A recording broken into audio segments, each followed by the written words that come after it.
Olá, bom dia aos amigos da TV 247. Uma grande alegria, uma seleção aqui ao meu lado, começando pelo presidente Lula, Celso Amorim, Aloysio Mercadante. É uma grande honra receber esses três grandes brasileiros aqui ao meu lado para a gente debater o cenário político brasileiro, geopolítico, internacional. Mas antes de mais nada, muito obrigado, Lula, mais uma vez por estar aqui conosco. Obrigado a você, Leonardo, pelo convite. Espero que possamos fazer um bom debate aqui, que o nosso telespectador possa sair ganhando com esse debate. Com certeza vai sair. Obrigado, Celso Amorim, por participar aqui com a gente. Celso Amorim é nosso conselheiro. Obrigado. E obrigado ao Luiz, né? O Luiz que é o nosso apresentador aqui do programa Mercadante Debate, hoje numa edição especial, né, Luiz? Não, é uma honra, um momento muito especial, acho que para o 247 também para o nosso espaço de debate, porque principalmente nesse período que o presidente Lula esteve injustamente preso 580 dias, todos os programas nós terminávamos mandando uma mensagem para ele, Lula livre. Então está ele aqui do lado, é uma coisa muito prazerosa, uma realização, acho que política para toda a militância e para o Brasil. Muito bom, presidente Lula. E também com o Celso aqui, que engrandece, e o Leonardo, a qualidade dessa conversa que nós vamos ter. Muito bom. O pessoal perguntando pelo Haddad. O Haddad teve um imprevisto, não pôde participar, mas a gente está aqui à altura com o Celso Amorim, representando também a nossa equipe aqui. Bom, só feras, já estão dizendo, pessoal. E eu queria começar, presidente, com uma pergunta relacionada ao Partido dos Trabalhadores, que vai completar 40 anos, se eu não me engano, no dia 10 de fevereiro, né? Bom, o Partido dos Trabalhadores levou 22 anos para chegar à presidência da República, governou o Brasil durante 13 anos. Eu me lembro, quando terminou o seu segundo mandato, me lembro de uma capa na revista Isto É, onde eu trabalhava, que era assim, olha, nunca fomos tão felizes. Essa era a capa da revista Isto É, o Brasil com crescimento, inclusão social, respeito internacional. Depois, não depois do seu segundo mandato, mas depois dos 13 anos, veio uma avalanche de denúncias, corrupção, um antipetismo muito forte na sociedade brasileira. Esse antipetismo degenerou nessa situação que a gente vive hoje. O PT talvez seja a sua maior criação, né? Criar um partido político com essa força, com essa expressão. Como é que o senhor vê o futuro do PT nos próximos 4, 5, 10, 20, 40 anos, depois de todo o massacre que aconteceu? Leonardo, antes de falar do futuro do PT, eu queria, de público, agradecer a solidariedade que você e toda a equipe dos 47 fizeram contra o processo movido contra mim. E eu, lá na Polícia Federal, confesso que era o maior telespectador do 247. Do bom dia ao boa noite, do boa tarde ao café da 5, eu assistia tudo que era possível assistir e tudo que eu recebia. E era muito gratificante saber que aqui fora tinha um grupo de companheiros, alguns que eu nem conhecia pessoalmente, defendendo a minha liberdade. Então eu quero aproveitar nessa primeira entrevista em liberdade para dizer obrigado ao povo do 247. Que bom. Pela solidariedade e pelo carinho. Olha, eu penso que o PT é um partido que veio para ficar. É importante que os brasileiros e que os políticos compreendam que o PT não é um ajuntamento eleitoral. Ou seja, você monta uma sigla para disputar a eleição, se na eleição seguinte você for mal, você joga aquela sigla fora, pega outra sigla e vai concorrer a outra eleição. O PT não. Eu, por exemplo, digo todo dia, meu primeiro partido foi o PT. O dia que eu não quiser mais fazer política, não tem outro partido, ou seja, eu paro com a política, porque ou é o PT ou é o PT, não tem meio termo. Aí eu acho que o PT nasceu com uma característica muito própria. O PT nasceu de uma descoberta de que a classe trabalhadora brasileira e aquelas pessoas que hoje são pessoas que não estão representadas por ninguém, às vezes nem por sindicato, essas pessoas precisavam de uma representação parlamentar, precisavam de uma representação no Congresso Nacional. E eu, por coincidência, eu fui a Brasília em junho de 1978 protestar contra uma tentativa do Geisel, que tinha anunciado na televisão que ia criar uma lei, mandou para o Congresso uma lei que ia criar as chamadas categorias essenciais, daquelas que não podiam fazer greve. Eu então resolvi ir para Brasília protestar. tentei juntar um grupo de sindicato. O Arnaldo da Costa Prieto foi em rede nacional na televisão e disse que o dirigente sindical que fosse a Brasília iria ser cassado. Então, o que eu fiz? Eu pedi licença do meu sindicato, dei posse ao meu vice e fui a Brasília sem ser por dentro do sindicato. E lá eu fiz a grande descoberta, que eu não precisava ter ido lá para descobrir, né? Mas eu descobri lá que de 513 deputados, tinha 2 trabalhadores. Tinha o Benedito Marcílio, de Santo André, que era metalúrgico, e tinha o Aurélio Pérez, que era metalúrgico em São Paulo. E eu falei, não é possível. Eu até me achei imbecil, ou seja, não é possível, como é que eu quero que sejam feitas leis em favor do trabalhador se aqui só tem gente contra o trabalhador. Daí surgiu a primeira ideia, o embrião de criar o Partido dos Trabalhadores. E o PT nasceu com essa característica, ou seja, dar vez e voz a quem nunca teve voz nesse país. É por isso que de vez em quando parece que eu fico nervoso, de vez em quando as pessoas falam que eu estou radical demais. É porque o PT não pode esquecer a razão para a qual ele nasceu. O PT nasceu para fazer com que as pessoas desprovidas, sabe, de proteção do Estado brasileiro tivessem proteção do Estado brasileiro. No campo da educação, no campo da saúde, no campo do trabalho, no campo do salário. Sabe? As pessoas têm o direito de ser cidadão, sabe, e na sua plenitude. É para isso que o PT nasceu. É por isso que o PT tem que radicalizar a democracia. Nós fizemos um governo que eu acho que vai marcar história. Essa foi a razão, na minha opinião, do impeachment da Dilma, além da razão da Petrobras, da lei que nós fizemos para regular o petróleo no Brasil.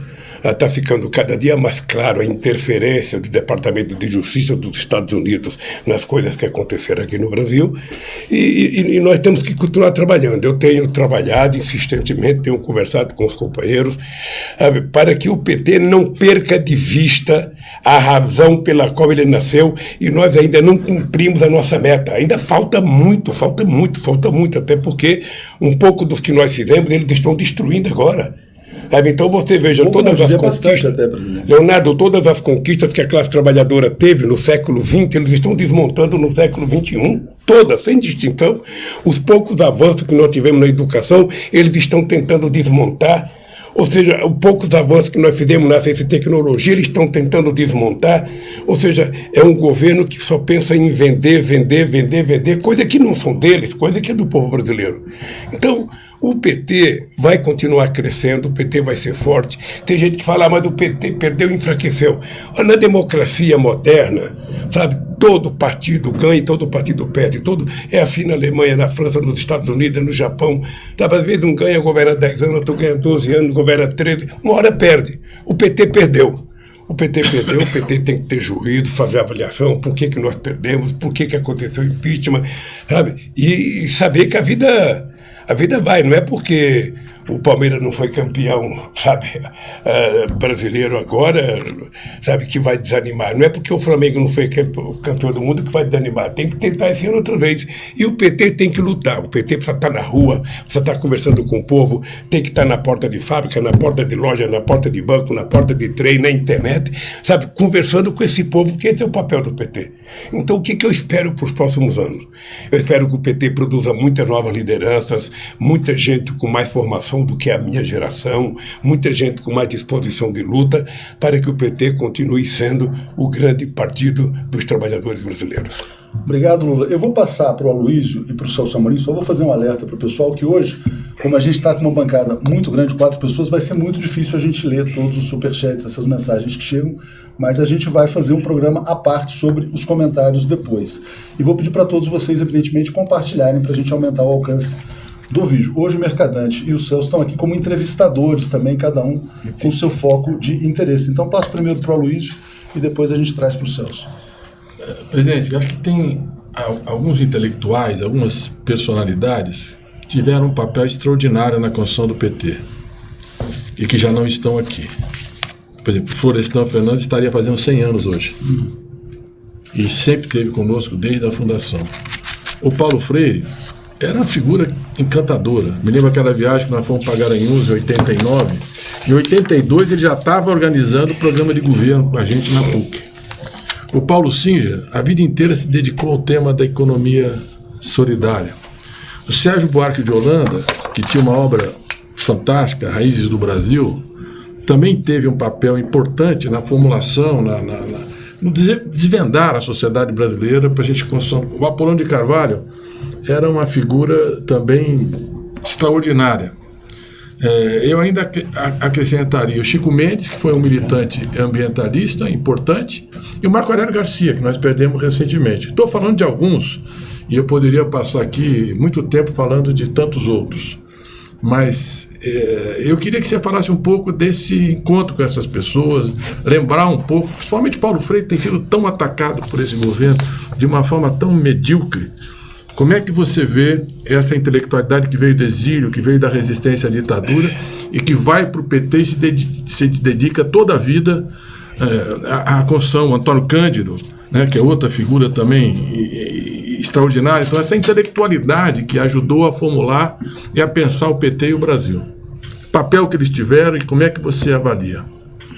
Olha, uma coisa importante, Luiz, que eu poderia ter respondido já na pergunta do Leonardo.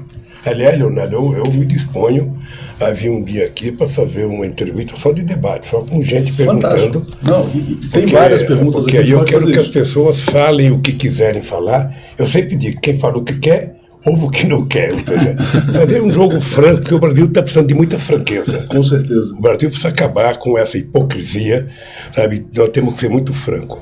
Eu acho que os intelectuais tiveram um papel exuberante na criação do PT, porque o PT teve uma sorte que ele nasceu do resultado de um processo de emulação da classe trabalhadora que começava a se descobrir para a política, sabe, as grandes greves de 78, 79, obviamente que já tinha gente pensando em Partido dos Trabalhadores antes. O Partido Comunista se achava o representante do Partido dos Trabalhadores, e outros partidos, PCdoB e outras correntes de esquerda também. Mas o partido tal como nós conhecemos hoje, ou seja, ele nasceu exatamente disso, ele juntou o que tinha de melhor no movimento sindical, o que tinha de melhor na igreja progressista, sobretudo o pessoal da teologia da liberação. Ele juntou grande parte dos jovens que tinham feito a luta armada na década de 70 e ele juntou os grandes intelectuais do Brasil, se não todos, grande parte dos intelectuais. Você citou o Florestan, o Paulo Freire, o Paul Singer, a gente poderia citar o Mário Pedrosa, Maria Vitória Benevide, Marlene Chauí. Mário Pedrosa foi um grande trotskista que eu tive o prazer de conhecer. Uma figura. Pai de uma grande diplomata também, a Vera Pedrosa. Pai de uma grande diplomata. A primeira mulher que foi ministra interina das Relações Exteriores. Então, uma figura fantástica. E essa gente toda, eles viu na criação do PT a possibilidade de criar aquilo que eles tentaram criar e não conseguiram criar. Você pega o Antônio Cândido, por exemplo. Ele foi do Partido Socialista, ou seja, não deu o resultado que ele esperava. Então ele via no PT, sabe, essa grande novidade. Eu até cito pessoas que hoje até falam mal do PT. O Vefor foi uma figura importante dentro do PT. O Zé Álvaro Moisés foi uma figura importante dentro do PT. Eu não falo apenas... O Florestan Fernando, o Fernando Henrique Cardoso quase entra no PT. Quase. Ele chegou aí ao Colégio Sete Sapienses, sabe, mas acho que o lado tucano prevaleceu e caiu fora. Depois ele foi no encontro que nós fizemos em São Bernardo, que teve quase 90 deputados federais. Estava lá Pedro Simão, estava o Seu Colares, estava Chico Pinto, e estava o Fernando Henrique Cardoso, mas ele queria que a gente mudasse o nome, porque o nome era muito radical. Não, só tem sentido criar um partido. Não podia ser Partido dos Trabalhadores. E nós mantivemos. Eu acho que esses intelectuais... Eu lembro como é que eu conheci o Florestan Fernandes. Florestan Fernandes, ele entrou no sindicato pela mão da Anesa Andraus. Sabe a Anesa do Dias? A Anesa, toda pequenininha, toda delicadinha, entrou com ele e falou o seguinte: ô Lula, você já conhece o príncipe da sociologia, que era o Fernando Henrique Cardoso. Agora eu vim trazer aqui o rei da sociologia para você conhecer. E me apresentou o Florestan Fernandes, e aí, sabe, o Florestan Fernandes não só entrou no PT, como foi candidato, se elegeu. O Vefor ficou muito nervoso porque não se elegeu deputado, essa é uma parte do ódio do Vefor. Paciência, sabe? Mas eu sou muito grato, muito grato à contribuição que esses intelectuais deram ao PT. Depois nós tivemos gente importante de outro segmento da sociedade, artistas que tiveram com o PT desde o começo. E isso se mantém, Aloysio. O que acontece na verdade? O que acontece é que, de vez em quando, o PT... O PT é um partido que ele tem que saber o seguinte, sabe? Nós temos público. Nós sabemos que as pessoas que gostam de verdade do PT e que votam de verdade no PT são pessoas que vão até 10 salários mínimos. A partir daí começa a entrar a questão da pele.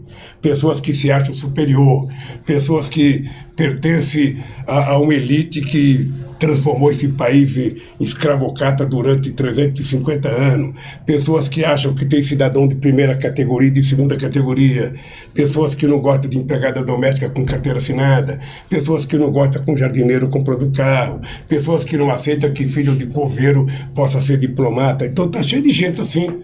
Está cheio de gente que acha que a ascensão social dele não permite que ele esteja do lado certo. E o PT, ele deve essa gratidão aos intelectuais, deve essa gratidão aos dirigentes sindicais, deve essa gratidão ao povo brasileiro, porque, Aloysio, você veja o que é gratidão. Eu estava preso e na prisão eu cresci 16 pontos na pesquisa de opinião pública. Preso. Eu tive aquelas pessoas, sabe, do Brasil inteiro, que 580 dias gritando bom dia Lula, boa tarde Lula e boa noite Lula. Essas coisas não acontecem por acaso, essas coisas não acontecem. Essa afinidade entre um político e parte do povo é uma coisa que está no sangue. Sabe, a coisa que me deu mais prazer, Aloysio Mercadante, a coisa que me deu mais prazer não foi você fazer Bolsa Família, não foi você cuidar bem disso, daquilo. A coisa que deu mais prazer é o dia que eu percebi que as pessoas mais pobres do Brasil, lá no Palácio, catador de papel, rancenianos, sabe? Quilombolas, sem teto, eles descobriram o quê? Eles descobriram que eu não era uma pessoa diferente deles que estava na presidência, eu era um deles. Ou seja, eles se achavam, sabe, governando o Brasil. Esse, para mim, foi o prêmio maior que eu podia receber como presidente da República, foi essa identificação. Eu lembro de um ato que eu fiz em que nós passamos a palavra a um companheiro que representava os sem teto, e ele falou o seguinte: então eu não quero falar. Eu não quero falar, só pelo fato de eu estar aqui dentro, eu já acho que a coisa mudou, eu já estou satisfeito. Obviamente que, sabe, não mudou, ele estava brigando muito para mudar. Claro. Eu acho que esse é o papel nosso, Aloysio. O papel nosso é tentar ensinar o povo o que é democracia. Para uma parte da sociedade brasileira, para uma parte da elite política brasileira, democracia é o pobre poder gritar que está com fome. Se o pobre gritar, ele fala, já tem democracia, o cara está gritando. Não. Para nós do PT, democracia significa o cara comer 3 vezes ao dia, trabalhar e comprar. Para alguns, sabe, o povo pobre gritar que precisa de educação, eu quero escola, já é democracia. Para nós, é colocar o pobre na escola e ele poder ir da creche até a universidade. Então, essa é a diferença do conceito de democracia que o PT tem que imprimir no debate. Democracia não é ter desejo, democracia é ter o direito de usufruir das coisas. Ora, qual é o pecado que o povo pode cometer de querer usufruir das coisas que ele mesmo produz? Qual é o pecado?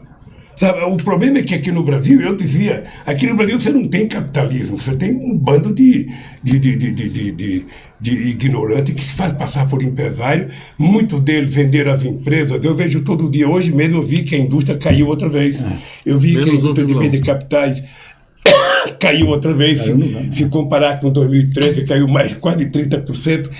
Por quê? Porque as pessoas precisam compreender que o que faz um país crescer não é a ignorância daquele jornalista, sabe, da Globo, que foi fazer o debate.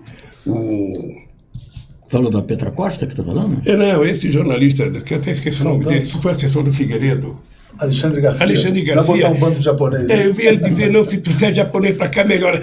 Traga japonês para cá com a renda per capita que tem o brasileiro e leva o brasileiro para lá com a renda per capita que tem o japonês. Você vai ver o que vai ser a criatividade do Brasil no Japão. O Japão vai aprender a dançar carnaval, vai aprender a jogar bola e vai viver muito feliz com a renda per capita de 40 mil dólares. Agora, pode trazer 200 mil japoneses aqui. Deu a renda per capita de 11 mil reais para ver o que ele vai fazer. Nada. tá, vai cair na bandidagem, vai ficar analfabeto, não vai ter escola, não vai ter asfalto, não vai ter tratamento de água de esgoto, não vai ter água potável, que é o que tem. O pouquinho que teve foi no nosso governo. Então, eu estou convencido, companheiros, que o PT tem uma tarefa histórica no Brasil. É por isso que o PT tem muitos inimigos, é por isso que o PT, sabe, tenta ser dizimado. Eu não esqueço nunca o Bauhaus dizer no começo de 2003, nós precisamos acabar com essa raça. Sabe? E aí, sabe, a elite brasileira, junto com a parte da elite jurídica, junto com a parte das instituições democráticas que nós criamos, sabe, se tentaram fazer com que o PT desaparecesse. O que eles não sabem é que o PT não é uma sigla. O que eles não sabem é que o Lula não é o PT, o Aloysio Mercadante não é o PT, o Celso não é o PT. Olha, o PT é tão normal que o Celso Amorim queria entrar no PT. Ele era ministro. Eu dizia, Celso, você não vai entrar. Eu preferia que ele mostrasse a ficha dele do PMDB, que ele foi criado do PMDB pelo doutor Ulisses Guimarães. Falava, Celso, procura a sua ficha, você não tem que entrar no PT. Quando você deixar o governo, você entra no PT. Ele saiu do governo e entrou no PT. Então, o PT é essa coisa. O PT é essa coisa, sabe, que tem que ser alegre, mas que tem que ser duro na defesa da democracia e do direito do povo. Não pode vacilar e não pode temer.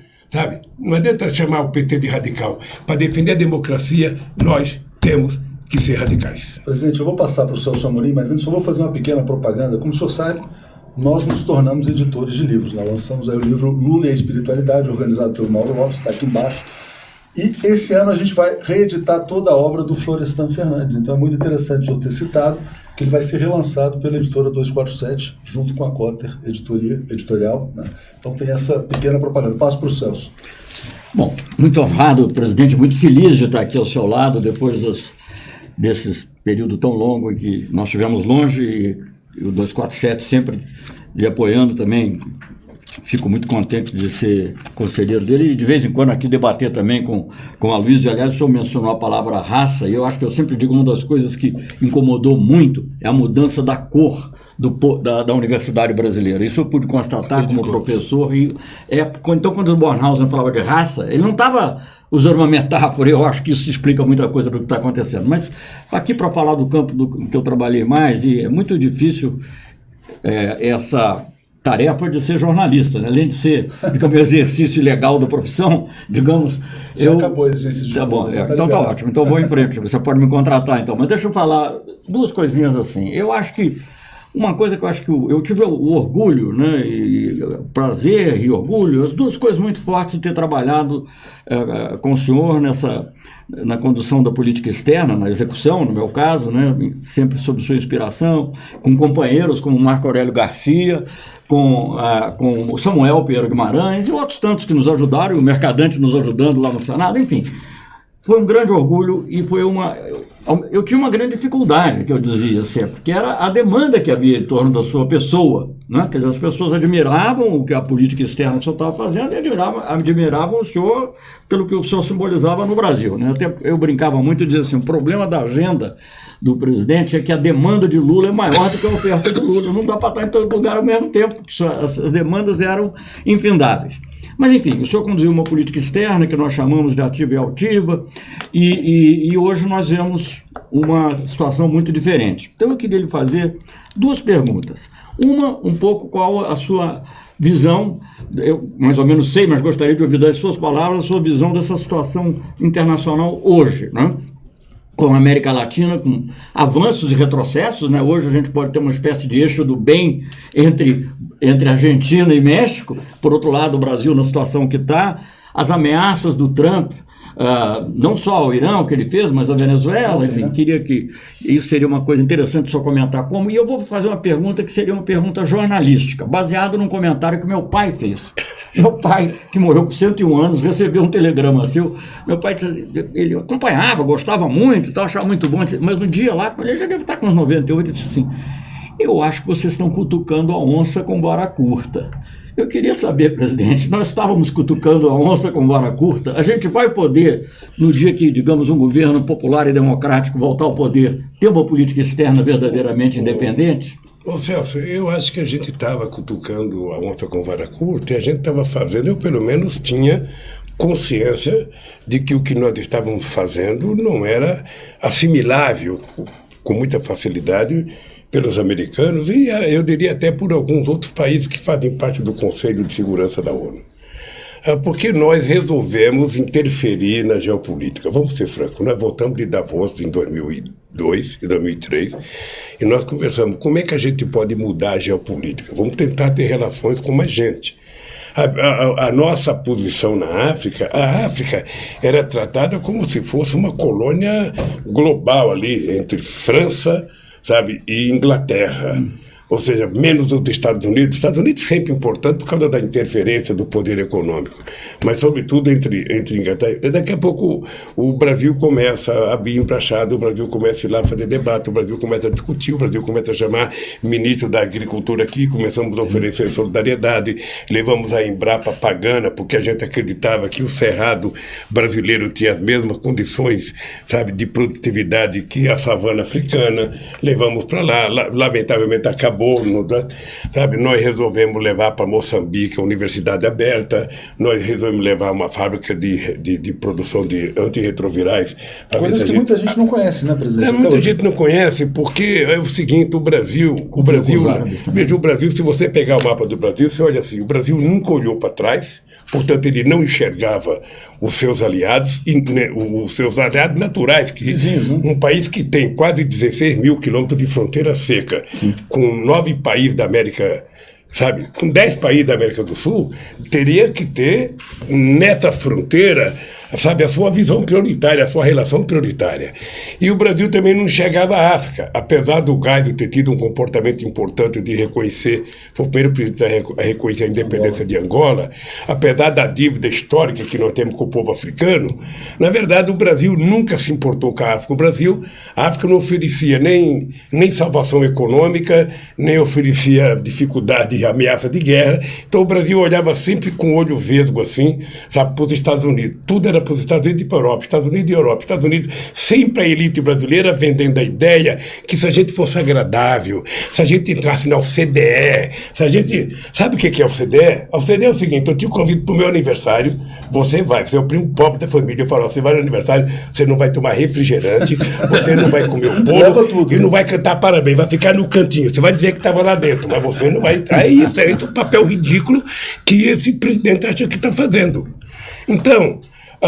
o Brasil não olhava, o Brasil sempre achava, eu brincava muito no tempo do Fernando Henrique Cardoso e do Menem, porque tinha uma lã e o cavalo, os dois ficavam apostando quem era mais amigo do FMI, quem é que ia pegar dinheiro emprestado mais rápido, quem é que ia conseguir não sei da conta. Fernando Henrique Cardoso e Menem disputavam quem é mais amigo do Clinton, quem é mais amigo do Clinton, quem é mais amigo do Clinton, quem é que vai dormir em campo dele, uma papagaiada de uma elite colonizada. E esse é o dado concreto, é uma elite colonizada que não se respeita. Sabe? Porque não tem um precedente histórico de que os Estados Unidos fez uma coisa boa para o Brasil. Até, sabe, na conquista da Bolívia, os americanos estavam, na conquista do Acre, os americanos estavam com um barco desfilando com a bandeira americana contra o Brasil. Bolivian Syndicate. Sabe? Então, nunca foi... O quem tentou fazer Aliança para o Progresso, o que deu aquilo? Nada. O que deu aquilo foi os aviões, os porta-aviões dele no Oceano Atlântico brasileiro, estava aguardando a ordem para invadir se não tivesse resultado o golpe. Então, não há... Veja, o que a elite brasileira tem que compreender, sabe? Eu vou voltar uma palavra que tem gente que não gosta, assim, precisa parar de ser vira-lata. Ou seja, ninguém vai ajudar o Brasil se o Brasil não se ajudar. Eu digo sempre, ninguém respeita quem não te respeita. Se você quiser respeito, você tem que, sabe, exigir respeito e ser respeitado, fazer as coisas para os outros com respeito. O Brasil não se respeita. Eu cansei de ir em debate com um empresário lá nos Estados Unidos, é um bando de vira-lata lá, um bando de lambibotas. Ou seja, aliás, poucos empresários nativos, era quase muito empresário aposentado que já morava lá nos Estados Unidos, que fica vendendo facilidade, talvez, sabe, enganando o povo brasileiro. Então, eu estou convencido, Celso, que o Brasil precisa ter consciência que ele tem que ser protagonista internacional. Nós quase chegamos lá. A criação dos BRICS, A criação do IBAS com a África do Sul e a Índia foi uma coisa muito importante. A criação, sabe, da Unasul, a criação da CELAC, o fortalecimento do Mercosul. Saiu agora da CELAC, né? Saiu, eu vi, e mais ainda, eu não esqueço nunca o debate que nós fizemos em Mar del Plata, quando a gente jogou na lata do lixo a Alca, sabe, para poder fortalecer o Mercosul. Então, eu sonhava, essa é a verdade, Celso, eu sonhava que o Brasil poderia estar no Conselho de Segurança da ONU, eu sonhava que o Brasil poderia ajudar na paz, sabe, do Oriente Médio. E já disse para você várias vezes, enquanto os Estados Unidos tentar ser o tutor da paz entre Israel e o mundo árabe, não haverá paz, porque não interessa a paz aos Estados Unidos. Eu digo isso com conhecimento de causa do que eu vi, do que eu conversei e do que eu vejo de negociação. Os americanos interessam o conflito. O conflito permite ele utilizar Israel, sabe, para as agressões que ele acha que tem que utilizar, e o conflito permite para atacar o povo árabe, sobretudo o povo palestino. Então, se você quiser paz no Oriente Médio, você tem que juntar todo mundo interessado, e tirar os Estados Unidos fora. Sabe? Não precisa colocar ninguém, coloca só eles que é capaz que acerte. Então, eu sonhei muito nisso, sonhei bastante. E eu acredito, Celso, que o mundo, a nível internacional, eu vou dizer uma coisa para você que eu dizia no final do meu mandato. Baixou o nível das lideranças políticas. Porque as pessoas confundem liderança política com gestor. A pessoa confunde liderança política com um administrador. Não, liderança política é outra coisa.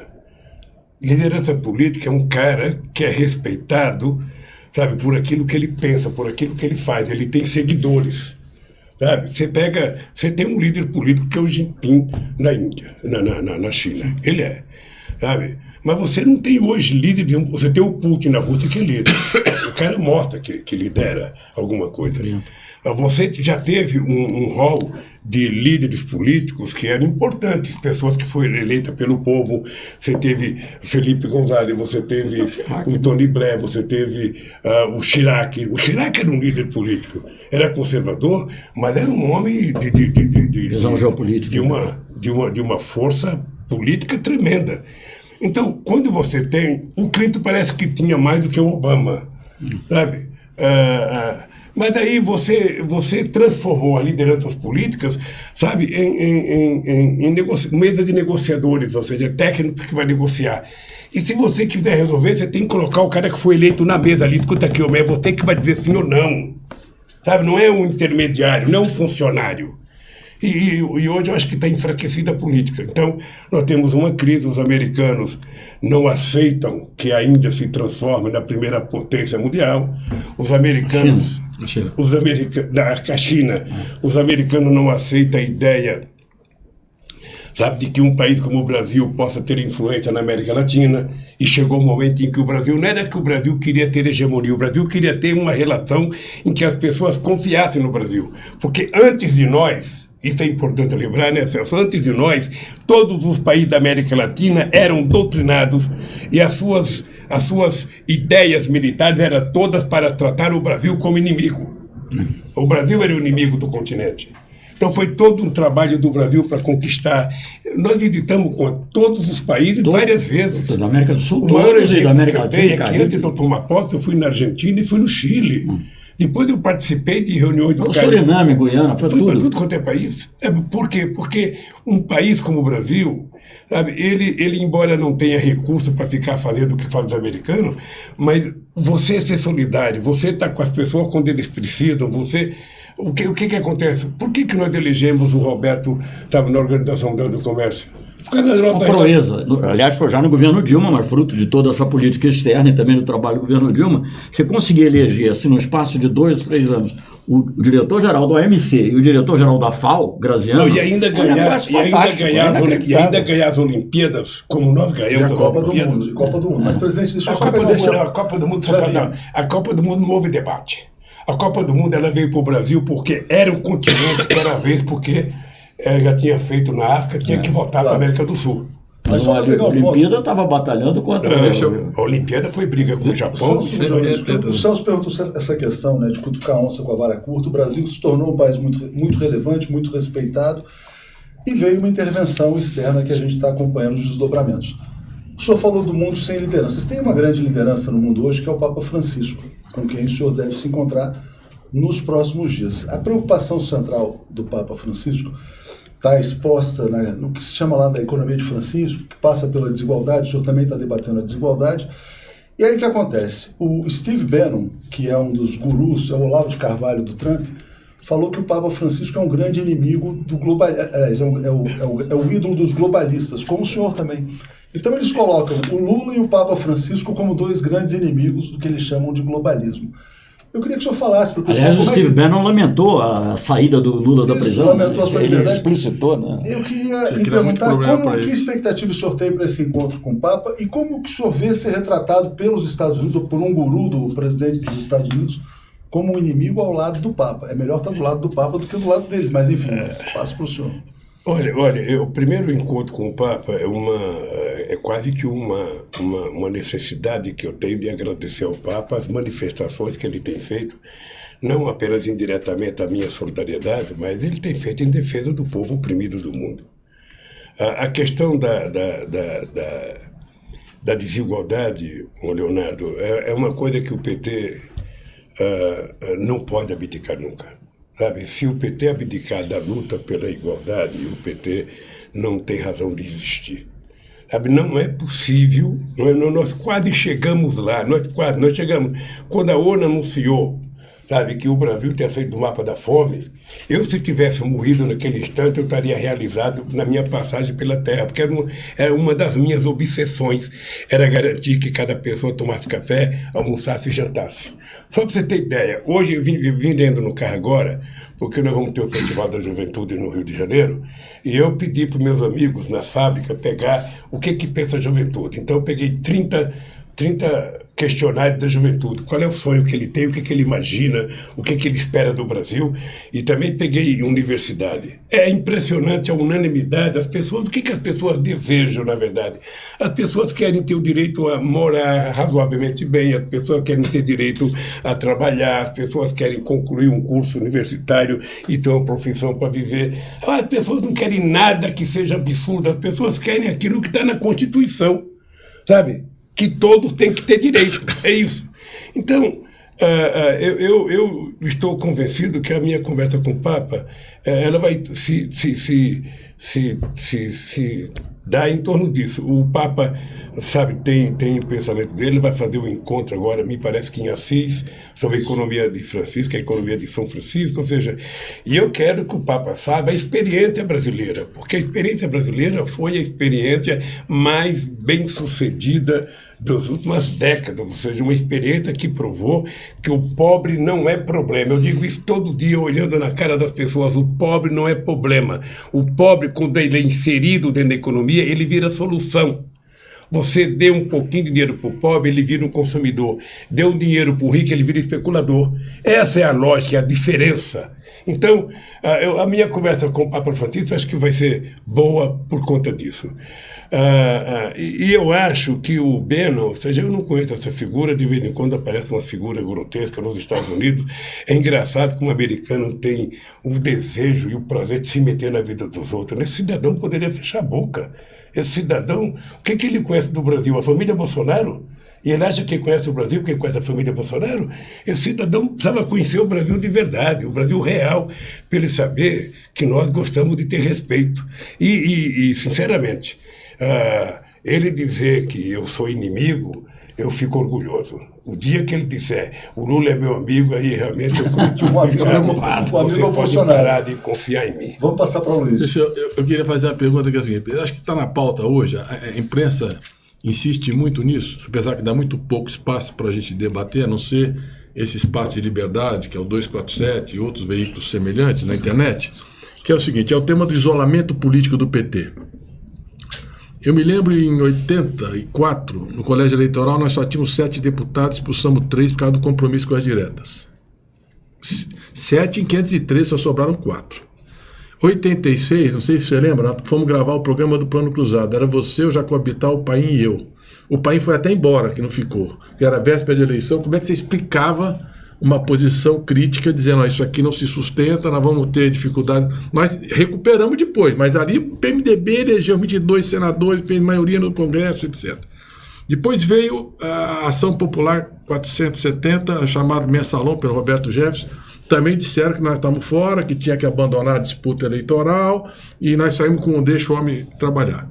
Veio 2014, 15, que realmente foi uma crise mais grave, né? Derrubaram o governo, a principal liderança do partido ficou preso 580 dias, eles fizeram uma campanha centrada em duas coisas, o PT quebrou o Brasil, é o partido mais corrupto do país, e nós, apesar de todo esse ataque, nós tivemos 47 milhões de votos com o Fernando Haddad, você liderava em todas as pesquisas, e nós elegemos 57 deputados, 4 governadores, quer dizer, tem uma presença hoje muito maior do que nós tínhamos naqueles outros momentos que ficamos isolados. O que tem de diferente esse isolamento? Por que o antipetismo está tão forte hoje? Qual é o caminho para enfrentar e superar essas adversidades? Nós somos teimosos, nós fomos enfrentando cada uma delas, mas qual é o caminho? Olha, eu não acho que o antipetismo está tão forte, ele sempre existiu. Veja, se você pegar todas as pesquisas de opinião pública de 89, sabe, até agora, você vai perceber o quê? O PT começou, sabe, eu tive 10% na eleição de 82 aqui em São Paulo. Eu achei que foi um fracasso tremendo. Quem disse para mim que eu devia levantar a cabeça, que nunca um operário tinha tido 1.250.000 votos, foi o Fidel Castro, 3 anos depois, que eu falei para ele, acho que não dá para continuar, acho que não dá para continuar fazendo... Pendurar a chuteira, né? Acho que não dá para... Acho que eu vou pendurar a chuteira, porque só tive 10% de votos, fui em 4 lugares. Aí o Fidel falou, porra, Lula, você tem noção? Nenhum lugar do mundo um operário teve 1.250.000 votos, rapaz, para com isso. É voto pra caceta, eu votei pra cá, sabe? Em 89, Aloysio, quando eu fui lançado candidato a presidente, eu achei que era uma piada o pessoal me lançar candidato a presidente. Eu ia disputar com o Brizola, que já se achava Só presidente, o Ulisses Guimarães, que já se achava presidente, o Aureliano Chaves, que tinha uma briga com o Figueiredo, que achava que ia ter presidente, o Mário Covas, o Paulo Maluf, o Fernando Collor de Mello, o Afif. Sabe? Eu falava, porra, o que eu vou fazer no meio desses tubarão aí? Eu sou um bagrinho, porra. Aí o que aconteceu? Foi, nós fomos para o segundo turno. Porque tem uma coisa que o PT causa preocupação a essa gente, é o enraizamento do PT na sua base social. O PT não é o Diretório Nacional. Quem vê o Diretório Nacional efetivamente não conhece o PT. Quem vê um congresso do PT não conhece o PT. Você quer conhecer o PT? Eu vou lhe contar uma história, Tuxa. Eu, em 1989, eu fiz um comício espetacular no Piauí. Espetacular. Terminei numa passeata, sabe, em que foi até um prejuízo, porque o pessoal quebrava a mesa que estava lá. Chegamos na igreja, acho que era São Benedito. Aí eu falei, porra, acho que nós vamos ganhar as eleições. Saí do Piauí, de Teresina, sabe, feliz da vida, fui direto para Belém. Em Belém nós fizemos um comício que era exuberante, a quantidade de gente, os bombeiros jogando água. 89, jogando água para poder, sabe, diminuir o calor. Eu falei, ganhei as eleições. Aí saio de Belém, vou para Manaus, que eu ia visitar a Balbina. Quando eu desço no aeroporto, o Ricardo Couto, meu grande amigo Ricardo Couto, jornalista pela democracia, grande abraço. Compra um monte de jornais, vem com uma de jornais embaixo do braço, e estava lá a manchete do Estadão, Lula cai para 2,75. Eu falei, xinguei o Ricardo Couto. Falei, você é assessor meu ou assessor dos adversários e tal? Era muito triste. Eu falei, bom, eu vou terminar a campanha devendo o Ibope. Como é que eu vou pagar os pontos que eu devo para o Ibope? Aí vim para cá, fiz uma reunião com o meu grande companheiro João Amazonas do PCdoB, sabe, com o PT. Eu pensei em desistir mesmo. Ninguém pode ser candidato tendo tão pouco voto. Aí nós delimitamos um discurso, Luiz. Nós vamos falar para um conjunto da sociedade organizada. É ali que nós vamos mirar. Aí aconteceu que deu certo, nós fomos para o segundo turno.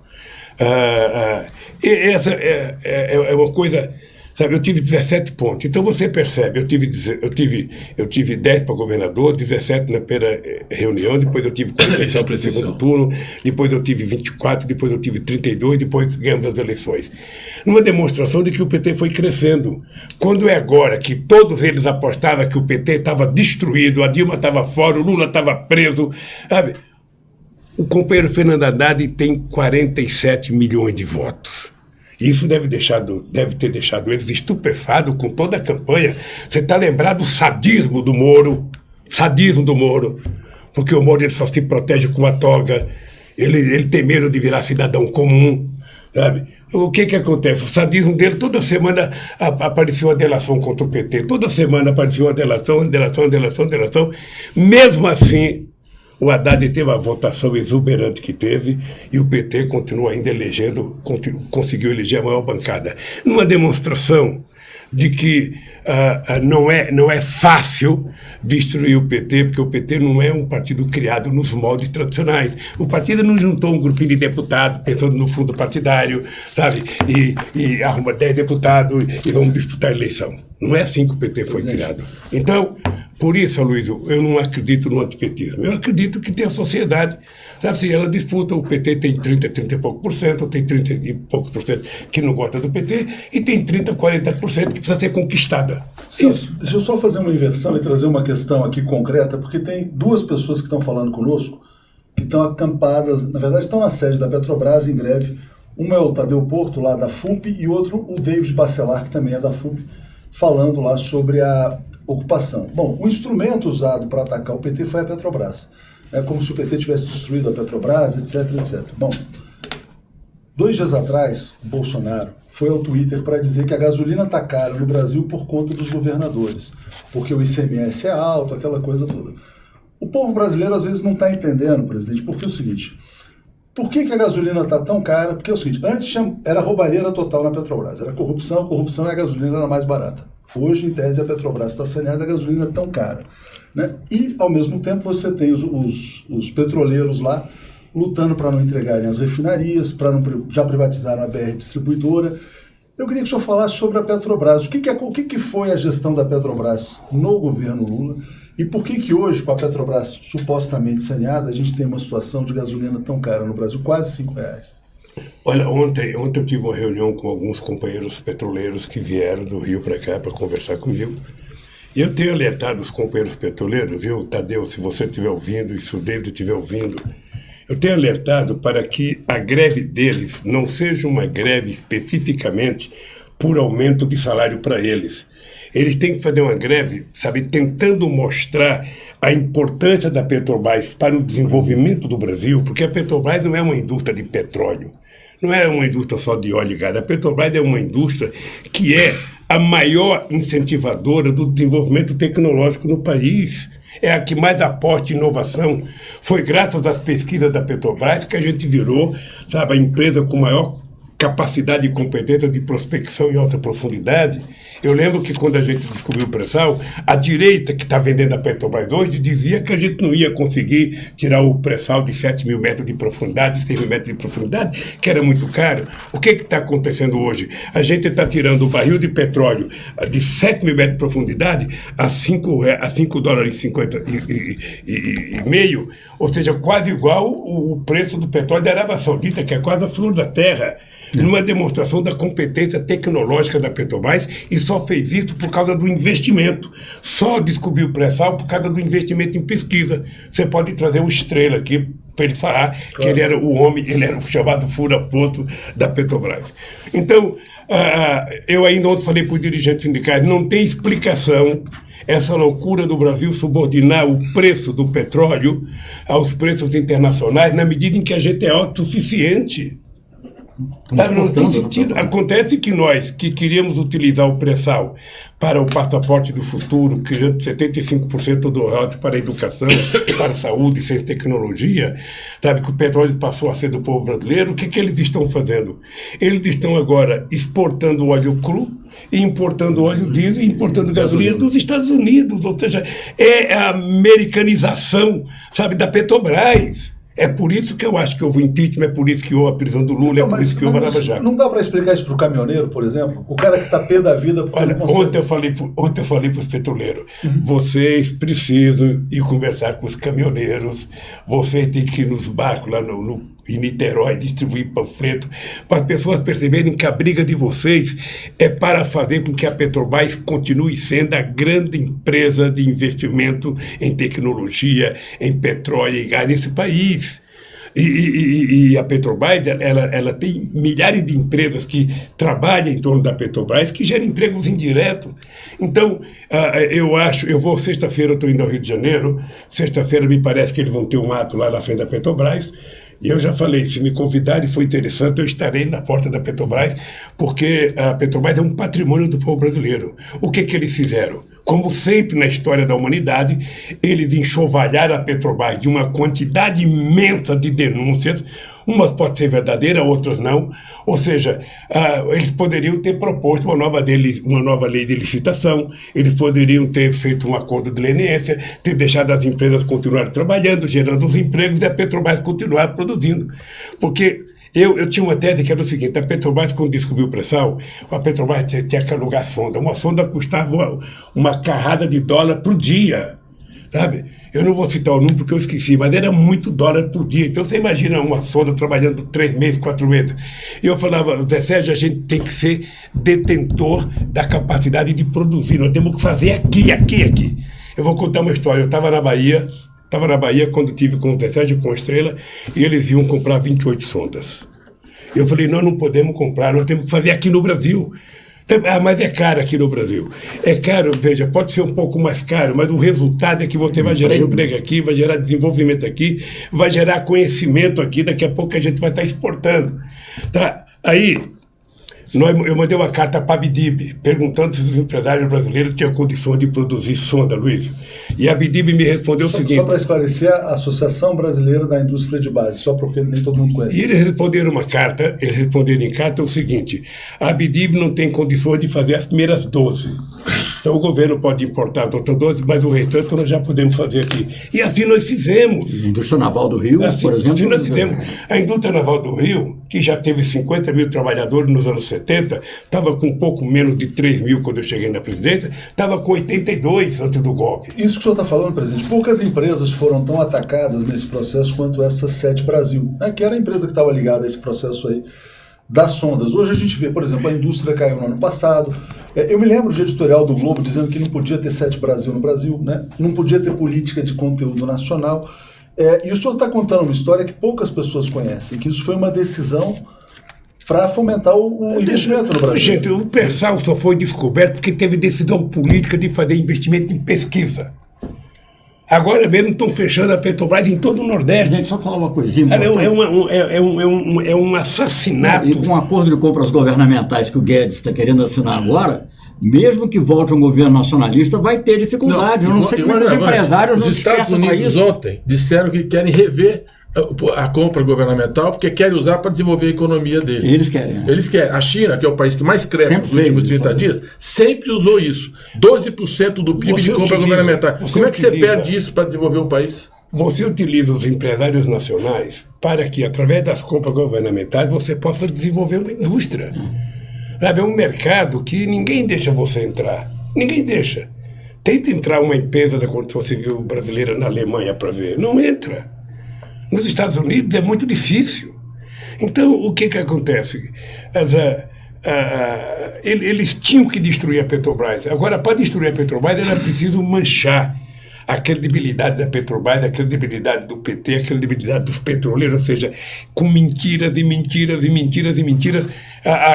Daqui a pouco vai ter tudo que você vai ver o seguinte: o que eles arrecadaram, sabe, que eles dizem que arrecadaram para devolver a Petrobras, com aquilo que significou o prejuízo ao Brasil, sabe, com a Operação Lava Jato, tal como ela foi feita. Porque você pode fazer uma operação, você pode prender o empresário, ninguém é contra. O empresário roubou, o político roubou, o delegado roubou, o cara roubou, sabe, roubou. Ele vai preso, é julgado decentemente e vai preso, não tem problema. O que você não pode é punir a empresa. E eles puniram a Petrobras com o objetivo do quê? De favorecer os acionistas minoritários nos Estados Unidos em detrimento dos interesses do povo brasileiro. E todas as empresas de então, eu não sou radical, não, mas eu não me conformo com isso. Pois é, mas tem uma pergunta que muita gente fala, só para falar dessa questão do custo, tem um economista do PSDB, que é o Gésner Oliveira, que já calculou em mais de 200 bilhões, se não me engano, o custo para a Petrobras, indústria naval, etc. e tal. Muitas pessoas perguntam, se voltar um governo progressista, popular no Brasil, É possível desfazer esse estrago? É possível retomar o pré-sal ou não? Ou o que está sendo feito nesse governo já será irreversível? E o pré-sal já é 2/3 da produção de petróleo do Brasil. Seja que no eles diziam petróleo... que não existia pré-sal. Isso vale para o petróleo, vale para o BNDES, vale para várias áreas. Embraer. Agora, antes de eu começar a responder, eu posso pedir um pouco de água? A água está chegando. A água é de graça, né? A água está chegando, mas a gente vai conseguir uma água sem gelo. Peraí, vamos conseguir uma água sem gelo. Mas a água aqui está vindo da sociedade. Olha, deixa eu te falar, essa é uma pergunta que toda campanha as pessoas fazem. Cortesia da sociedade. O PT vai reestatizar tal coisa. Você não pode prometer que vai reestatizar, porque você não vai ganhar as eleições para investir todo o dinheiro que o orçamento produz para você comprar as empresas. Ou seja, não é uma coisa simples de dizer. Mas veja, é engraçado porque, diferentemente do mundo, os países que têm petróleo se protegem. Se protegem. Os Estados Unidos, na verdade, ele deve ter mais petróleo em reserva do que muitas reservas de país petroleiro. Porque eles descobriram na Segunda Guerra Mundial, Atush, esse é um dado importante, é que uma das razões pela quais a Alemanha perdeu a guerra foi, não ter chegado a Baku, que era a grande produção de petróleo da Rússia. Ou seja, ficou ali parada com não sei quantos graus abaixo de zero. O Stalin chegou lá e comeu ele. Então eles aprenderam uma lição. O Japão terminou a guerra fazendo gasolina de eucalipto, de raiz de eucalipto. A Alemanha terminou a guerra fazendo gasolina sintética, transformando o carvão em gasolina, que o avião não tinha a mesma potência do outro. Então, o que os países aprenderam? Que tem que guardar combustível. Eles preconizam uma guerra para durar tanto tempo e tem que ter petróleo para aquilo. Sabe? E os países que têm petróleo vão perdendo, a soberania sobre o seu petróleo, porque quem quer ficar com eles são as grandes potências. Não é os países que têm o petróleo. E o Brasil tem que se transformar numa grande potência moral. Primeiro, uma grande potência moral. Ou seja, os dirigentes brasileiros têm que ter orgulho de ser brasileiro, têm que acreditar no Brasil, têm que acreditar na indústria brasileira, têm que acreditar no povo brasileiro. E depois fica mais fácil a gente fazer umas coisas. Eu vejo todo dia, as pessoas falarem da Petrobras, e eu quero dizer para vocês, eu tenho orgulho de, em dezembro de 2010, ter ido na Bolsa de Valores de São Paulo e ter feito a maior capitalização da história do capitalismo mundial. Até então foi feito, pelo PT, pelo Lula, pelo Zé Alencar, na Bolsa de Valores, não de Nova York, a Bolsa de Valores de São Paulo. Capitalizamos com aquela concessão onerosa, 70 bilhões de dólares a mais na Petrobras, que ela ficou a segunda empresa de petróleo do mundo. Essa empresa, que era orgulho do brasileiro, eles jogaram lama em cima dela, E nós vamos recuperar isso provando a mentira deles. Vamos provando as mentiras do seu Dallagnol, as mentiras de alguns procuradores, a mentira de alguns delatores, E um dia a verdade virá à tona. Essa é uma tarefa que eu tenho, é repor a verdade nesse país, porque esse país, o Luiz Mercadante, esse país é cheio de mentiras, A mentira da corrupção do Getúlio Vargas, que não se provou, a mentira do apartamento do Juscelino Vieira Couto, que nunca se provou, Depois inventaram a minha prisão para não ser candidato, inventaram a proibição do Juscelino de ser candidato em 65, porque ele seria eleito presidente da República outra vez. E aí os militares entraram para ficar só um pouquinho, gostaram e ficaram 23 anos. Então, eu sinceramente, eu acho que eu tenho culpa de ter o impeachment da Dilma, porque nós deveríamos ter lutado mais, deveríamos ter brigado mais, deveríamos ter falado mais, e eu acho que nós não fizemos tudo que nós temos potencial de fazer. E eu vou dizer para o Tadeu e para o David, faço a luta de vocês, agora conte com a minha solidariedade e politize o povo. A Petrobras, ela tem que ser vista como uma coisa de interesse de 210 milhões de brasileiros. O motorista de caminhão, o pequeno empresário das transportadoras, os donos de barco, de navio. Você tem que mostrar que a briga de vocês favorece eles, porque não é necessário o Brasil estar subordinado a preços internacionais quando a gente é autossuficiente em combustível. Eu estou com vocês nessa briga e vou dizer para você, eu não sei, sabe, se o PT vai votar agora, mas eu acho que se o PT votar, alguma coisa o PT tem que fazer para voltar a ter soberania. E uma das soberanias é a gente ser dono do nosso nariz. Ser dono do nosso nariz é a gente ser dono, sabe, das bilhões e bilhões e bilhões de barris de petróleo que a gente tem embaixo do nosso solo. Presidente, deixa eu fazer uma pergunta que assim, você falou da campanha de 89, e para mim foi uma experiência extraordinária viajar com o Brasil naquela época. Mas, por exemplo, a gente ia para a porta de fábrica. Você chegava numa fábrica, por exemplo, ali na ABC, a Volkswagen acho que tinha 40 mil trabalhadores. Onde a gente fosse, tinha lá uma fábrica, você pegava o caminhão de som, falava, etc. Você tinha um movimento sindical com muita força. Por exemplo, a CUT, há 4 anos atrás, tinha um orçamento de 60 milhões de reais por ano. Hoje é 400 mil. Eles quebraram o sindicato, não é só que tiraram os direitos. Eu pergunto o seguinte, o que é organizar a classe trabalhadora? O que é repensar a nossa base de organização? Com 40% da economia na informalidade, 40% dos trabalhadores estão informais. 12 milhões estão desempregados. Uma grande parte do emprego é precarizado e são os aplicativos, que é um sujeito que é empresário de si mesmo, que não tem direito nenhum, que é super explorado. Quer dizer, como é que a vida está na periferia em condições muito precárias? Está lá a igreja evangélica, e às vezes nem o Estado chega. Entra a milícia, entra o crime organizado, entra o narcotráfico. Quer dizer, o que é repensar a reorganização política para um partido que sempre tem essa base social? Como que chega? Como é que você vê? O que são os desafios do PT nesse sentido? Uma vez eu vi o Jô Soares fazer uma brincadeira, não sei quem perguntou para o Jô Soares, ou falou que ia repensar, e o Jô Soares falou, pô, a pensar já é difícil, imagina repensar. Então, o dado concreto, que esse é o desafio dos dirigentes sindicais, Aloysio, é que mudou a fotografia da classe trabalhadora brasileira. Ela não é mais a mesma que era nos anos 80, ela mudou. Os avanços tecnológicos, os avanços científicos, ou seja, mudaram o mundo do trabalho. Na Volkswagen você tinha 40 mil trabalhadores, a gente produzia 1.200 carros por dia. Hoje ela tem 9 mil trabalhadores ou menos, você produz 3, 4 vezes mais carros do que isso. Ou seja, na época eu era chamado de atrasado, porque eu era contra a robotização. Então, para convencer o trabalhador e provar que eu era atrasado, eles diziam que o trabalhador, na hora que chegar o robô, o trabalhador vai poder trabalhar limpo, vai poder trabalhar de paletó, de camisa, vai poder comer no restaurante do mensalista, não vai mais fazer trabalho insalubre. Mentira, sabe? É mentira, ou seja, obviamente que mudou alguma coisa, que sempre muda alguma coisa, mas a maioria dos trabalhadores foram para a rua. É só ver o crescimento das favelas em São Bernardo do Campo. Nos anos 70, São Bernardo, acho que tinha 2 grandes favelas históricas, Vergueiro e Vila... aqui perto da Vila Prudente. 2 grandes favelas. Hoje, São Paulo tem quase 3 milhões de pessoas morando em favela. Numa demonstração de que os avanços tecnológicos facilitam a vida do consumidor, obviamente, facilita a vida do produtor, obviamente, mas nesse meio tempo sobra uma coisa que é o seguinte: quem vai oferecer empregos com garantia, emprego formal para essa gente? Passaram a ideia de que emprego formal é um atraso, tem que ser tudo na informalidade, porque tudo é micro.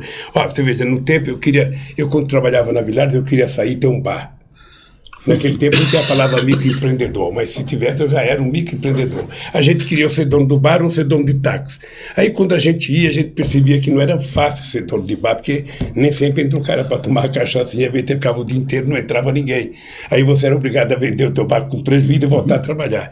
O que acontece hoje? Veja, eu valorizo as pessoas que vão trabalhar. Muita gente qualificada profissionalmente perdeu o emprego e está trabalhando no Uber, está trabalhando entregando comida no fast food, sei lá onde. O dado concreto...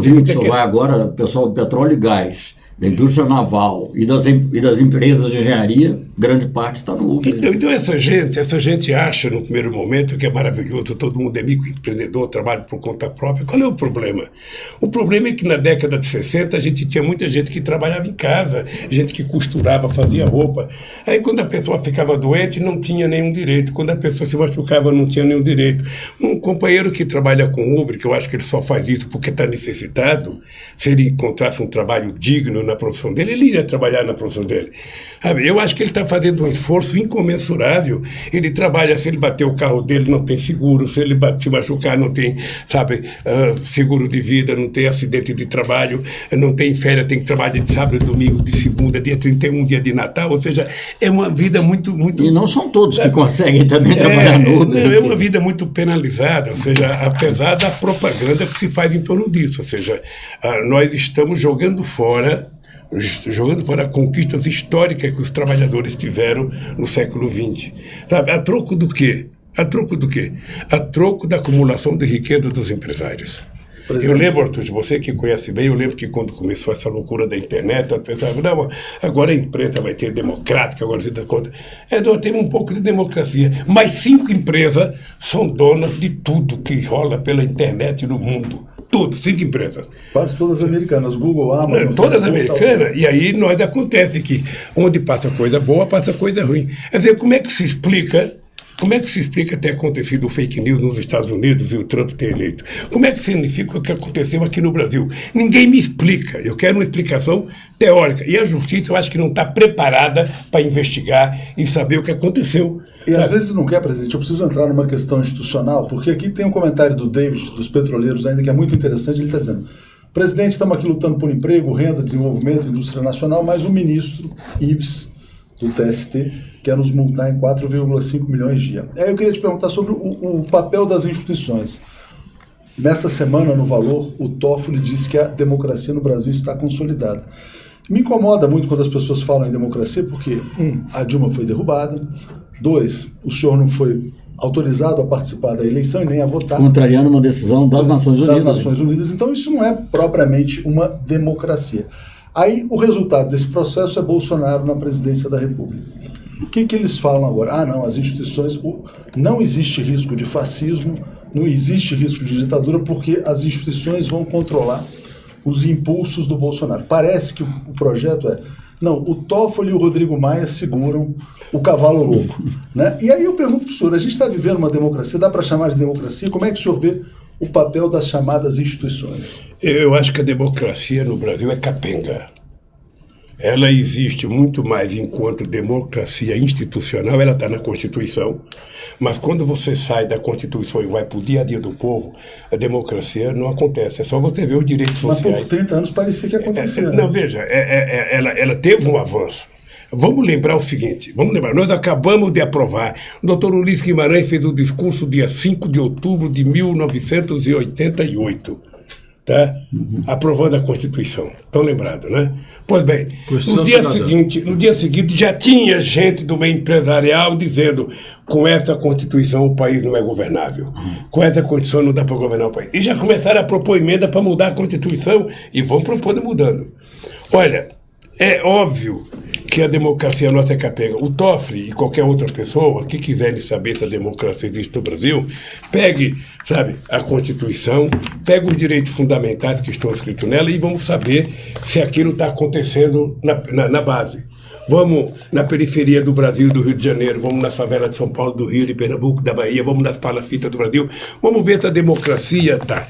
Só pode ter democracia quando o cidadão puder, sabe, ter acesso à refeição, ter acesso ao emprego, ter acesso à moradia, ter acesso à educação, da creche à universidade, ter acesso à pesquisa, ter acesso ao lazer, ter acesso à cultura, sabe, e ter segurança pública. Ou seja, enquanto isso não existir, a democracia é capenga. Para você ter a democracia que permite que um cidadão entre no shopping e gaste 20 mil reais no shopping. E tem outro cidadão que passa no shopping 20 horas andando sem poder comprar nada, porque não tem dinheiro, porque não tem emprego. Onde é que está a democracia? Então a democracia é garantir que todos tenham acesso aos bens produzidos nesse país. É repartir o pão. É repartir o pão.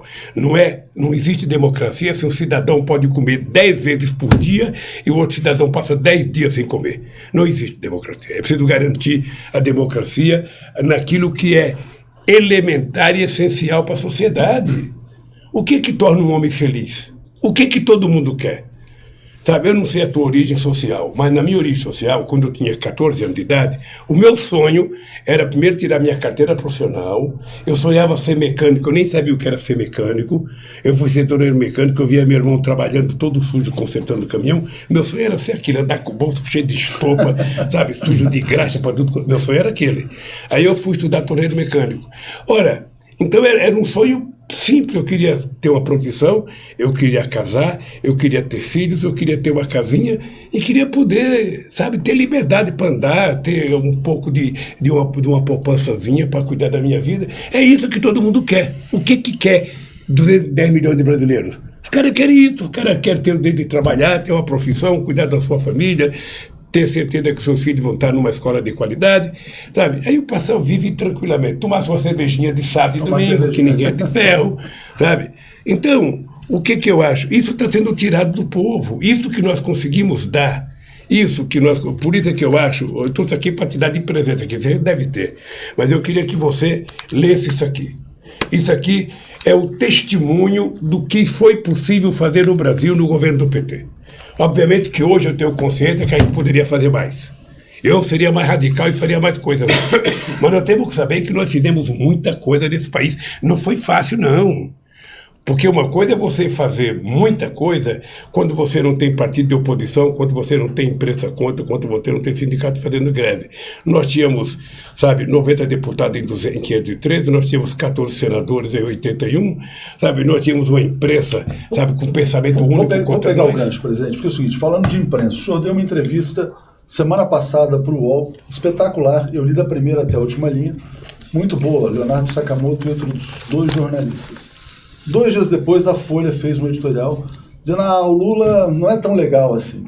Aí, esse fim de semana, a Folha faz uma matéria dizendo o Lula está mentindo muito. Eu falei assim, mas aí deixa eu ver se o Lula está mentindo muito. Uma das mentiras apontadas pela Folha é que o senhor falou que o Olavo de Carvalho é terraplanista, e a Folha falou, não, ele até já desconfiou que a Terra não é redonda, mas ele não cravou que a Terra é plana. Então, o que o senhor diria para essa imprensa que fica com essas picuinhas, enfim? Como é que o senhor vê a questão da comunicação? Que, aliás, é uma preocupação central aqui. Você sabe que a vantagem da gente ter muita idade, sabe? Eu falo que eu tenho 74, energia de 30 e tesão de 20, que é uma sacada minha para enganar a morte. Ou seja, quando a morte está... Porque a morte está toda hora passando por aqui, assim, em algum lugar. Então, quando ela vê um cara falar, eu tenho tesão de deixa ele ficar mais um pouco, deixa ele ficar mais um pouco. A morte vai embora. Esse cara é bom para a humanidade. Vai para outro lugar, pô. Então, veja, eu lido com a imprensa desde 1975. A primeira entrevista que eu dei para uma jornalista do ABC, não vou falar o nome dela aqui para preservar. Ela já começou a perguntar assim, Lula, o senhor vai mentir muito na entrevista? Essa moça ficou 2 horas comigo, depois ela descobriu que o gravador não estava ligado. Aí não valeu a entrevista. Eu conheço a imprensa, porque eu fui candidato muitas vezes, eu viajei muito, sabe? Você tem momento que a imprensa exerce o papel. Como é que eu acho que a imprensa deveria funcionar? Eu nunca fui pedir para um dono de jornal, tá todos aí, alguns vivos, para fazer coisa favorável a mim. A única coisa que eu quero é que a imprensa tenha o papel de informar corretamente a sociedade e que o pensamento do dono do jornal seja colocado no editorial. Ele tem um direito. O doutor João Marinho tem um direito de todo santo dia, o João Roberto, ir na Globo lá e fazer um editorial político, ele falando, eu não gosto disso, eu quero que venda Petrobras, eu quero que prenda o Lula. Ele pode fazer isso. Faça no editorial. Mas quando se tratar da informação, a informação seja correta. Se o ator está com a camisa preta, o repórter não pode dizer que está com a camisa vermelha. Se eu estou com a camisa azul, ele não pode dizer que eu estou com a camisa verde. É só isso que eu quero. O que aconteceu? O Fernando Henrique Cardoso teve 8 anos de pensamento único favorável, eu tive 8 anos de pensamento único contra. Sabe? E o que eu dizia? Se quiserem me derrotar, vão ter que ir para a rua. Vão ter que ir para a rua debater comigo, esse negócio. Então, eu acho que nós, quando deixamos de ir muito para a rua, de fazer muita coisa, eles se acharam o dono do pedaço. Então, eu duvido que tenha alguém que diga que algum dia eu tomei uma atitude qualquer que desrespeitasse a questão da liberdade de imprensa. Até porque eu acho que eu sou resultado da imprensa. Porque mesmo quando ela falou mal de mim, sabe, ela estava dizendo alguma coisa de mim. Então, mas a imprensa está tendo que engolir o Bolsonaro e continua falando mal do senhor. É porque o Bolsonaro está fazendo o que eles querem. O Bolsonaro está fazendo tudo aquilo que ninguém conseguiu fazer. O Fernando Henrique Cardoso queria fazer isso que o Bolsonaro está fazendo. O desmonte, o senhor disse? É o desmonte, mas é que o grau de educação do Fernando Henrique Cardoso deve ter lido algum livro na sociologia que ele leu que dizia, porra, não privatize tudo, não desmonta o Estado, tudo que vai ser ruim para você. A imagem internacional também que ele prezava. Ele tinha responsabilidade intelectual, coisa que esse aí não tem. Esse não tem. Então, sabe, esse cidadão colocou o Guedes, que eu nem sei se tem nacionalidade brasileira, que fala uma quantidade de asneira todo dia, não pensa em trabalhador, não pensa em desempregado, não pensa no pobre, ou seja, ele só pensa em vender. Quando não tiver mais do que vender, o que ele vai vender? A alma? Talvez a alma não valha nada, ninguém queira. Então, eu estou convencido. Eu estou convencido que a liberdade de imprensa é uma conquista que a democracia não pode prescindir. Mas a liberdade de imprensa pressupõe que o jornalista também possa receber crítica. Se for enumerar a quantidade de mentiras, uma vez, vou pegar a Folha de São Paulo que você perguntou, uma vez a Folha de São Paulo fez uma matéria dizendo que eu tinha vendido um carro Ômega superfaturado em 1999, 98, lá. Aí eu liguei para o velho Frias. O que aconteceu? Eu abri um processo contra a Folha de São Paulo porque eu comprei a Folha no domingo e na página de automóveis a Folha estava anunciando um Ômega 91 pelo mesmo preço que eu tinha vendido. Eu falei, Frias, deixa eu lhe falar, querido, eu vou ter que processar a Folha e vou utilizar a Folha como prova.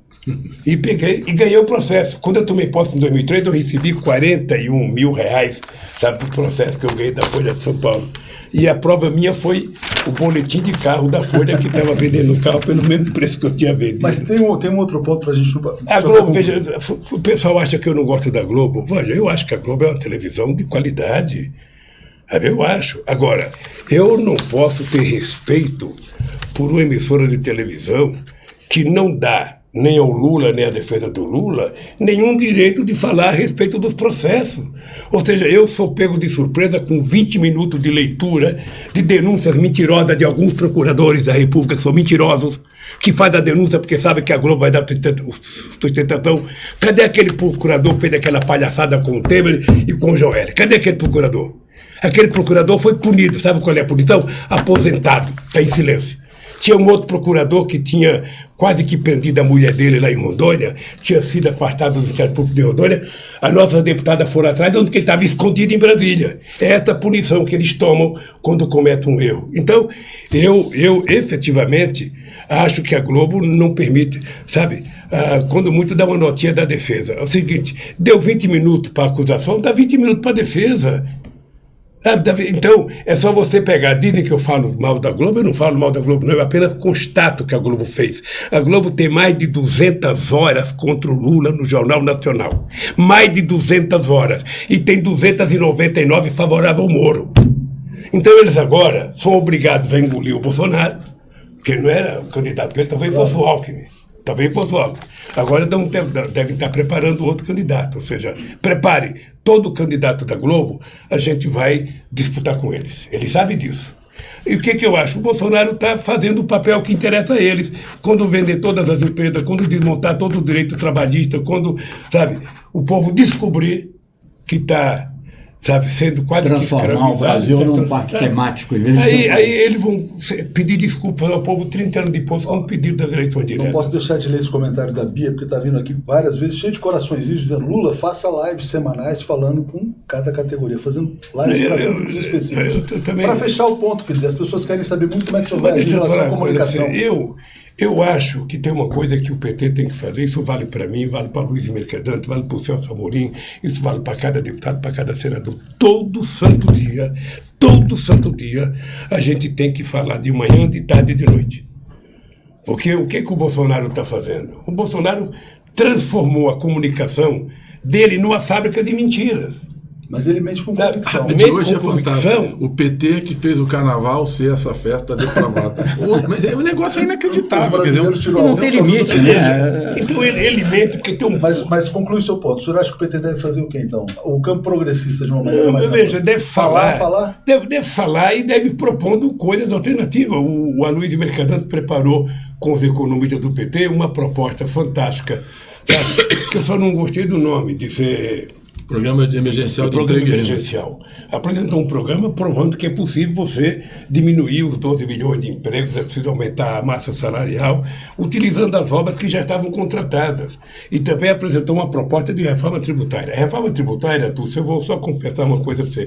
Eu fiz 2 propostas de reforma tributária. Uma em 2004 ou 2005, sabe? E outra em 2007.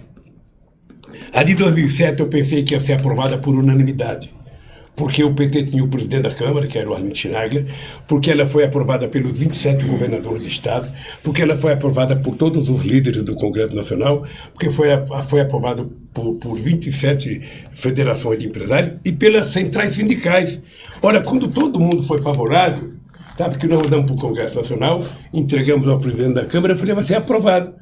Daqui a pouco eu descubro que o Serra estava trabalhando contra a reforma tributária que ele tinha concordado. Então, há muitos interesses econômicos e a reforma tributária que o PT apresentou é muito clara.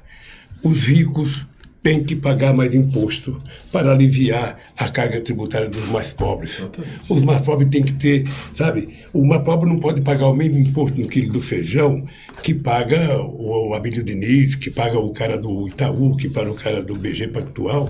Ele não pode comprar um produto para levar para a família dele comer, ganhando R$ 1.200 e pagar o mesmo imposto que paga um cara que ganha, sabe, de bônus 2 milhões por ano. Então, se a gente quiser ajustar a política tributária, nós temos que repensar, sabe, quem vai pagar a conta nesse país. E eu acho que está na hora dos ricos pagarem um pouco da conta, porque eles usufruíram demais.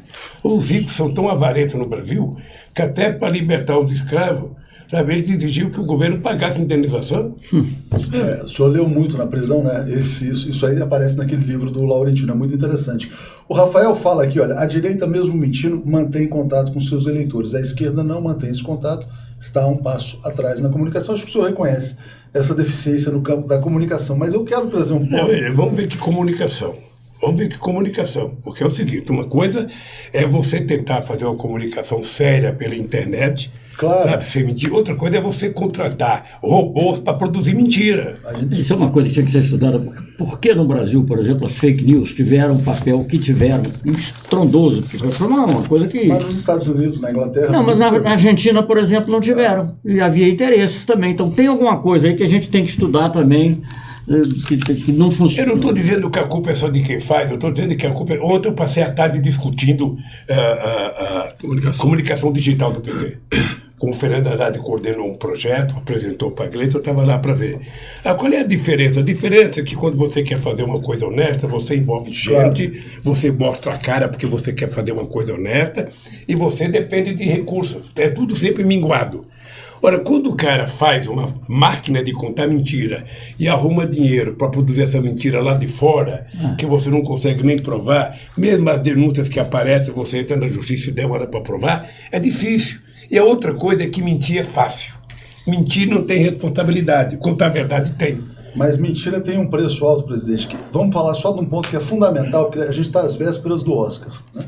Parece que o Brasil virou prisioneiro de uma grande mentira, de que a Dilma sofreu um impeachment natural e de que o senhor foi um preso comum. De repente vem um filme como o da Petra Costa, que mostra que não foi bem assim, né? Que olha, isso aí, a história oficial não é a história verdadeira.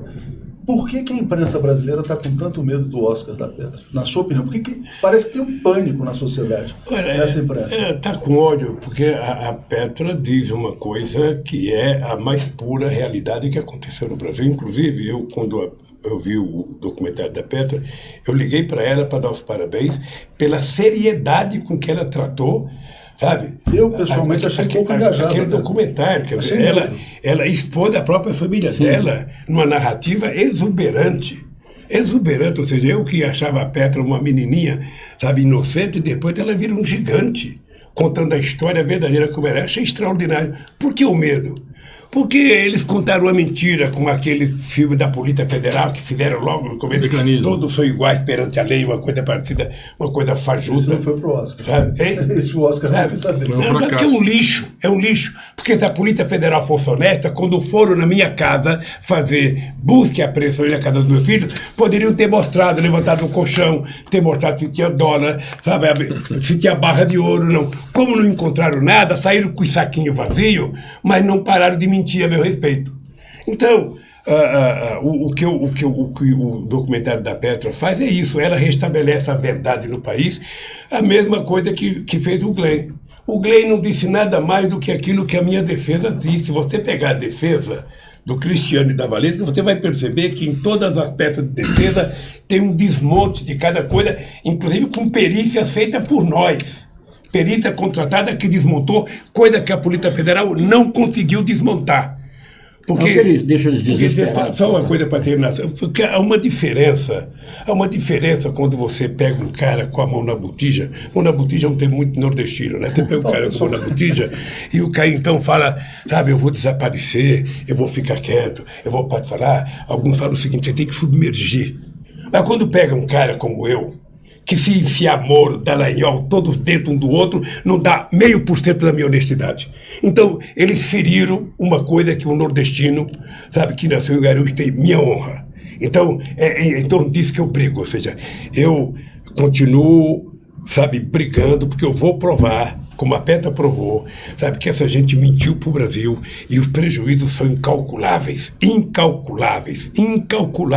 o prejuízo tecnológico, o prejuízo científico, o prejuízo na área de petróleo e de gás, na área das outras indústrias e da engenharia civil brasileira, que era uma engenharia que estava ganhando competitividade em todos os países do mundo. Não sei se você sabe, a Odebrecht estava construindo o aeroporto de Miami e ao mesmo tempo estava construindo o porto de Mariel.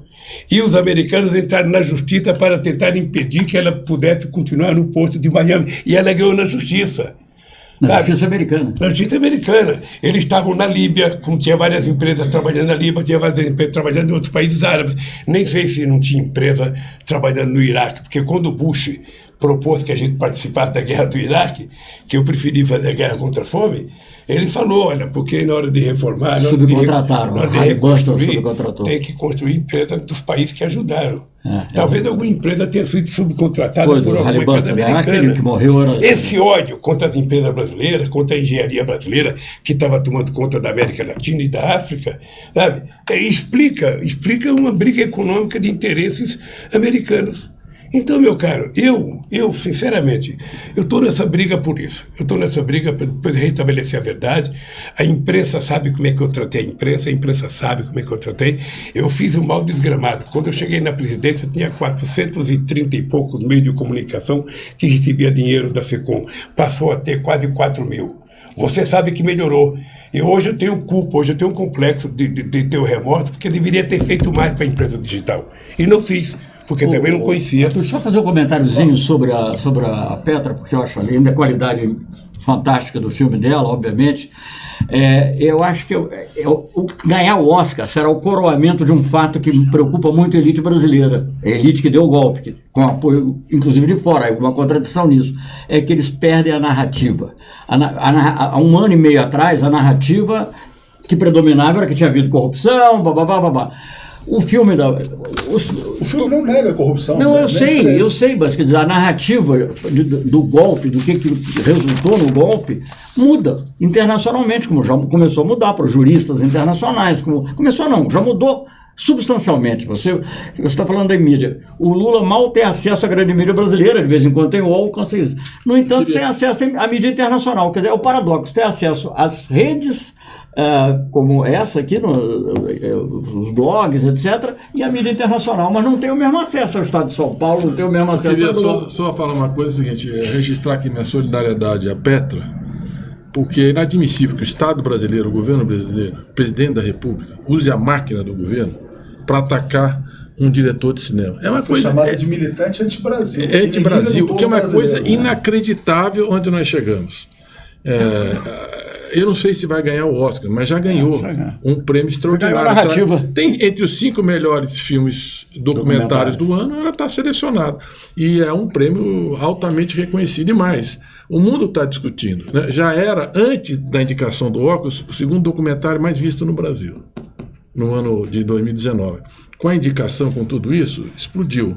Então, é muito importante porque fica um registro histórico. Presidente, nós estamos aqui estamos chegando aí próximo do final do programa. Eu queria só pedir uma coisa. Nós vamos começar dia 7 agora, às 5h30 da tarde, no Circo Voador. Teve que mudar porque tem gente demais inscrita lá no Festival do PT, os 40 anos do PT. Vai ser a abertura do Festival do PT, 17h30, no Circo Voador. Tem que se inscrever para entrar. Quem não se inscrever não vai poder participar.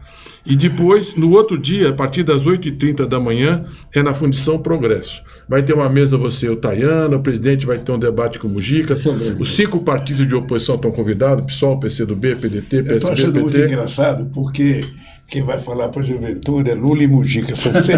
Mas o Bernie Sanders é quem fala para os jovens dos Estados Unidos. anos falando para a juventude. Mas é o Bernie Sanders. E no dia 9 o bloco vai para a rua. Então eu acho que vai ser uma coisa inovadora esse festival. Vai ter comida, festa, cultura, debate e tal. Eu acho que vale a celebração dos 40 anos.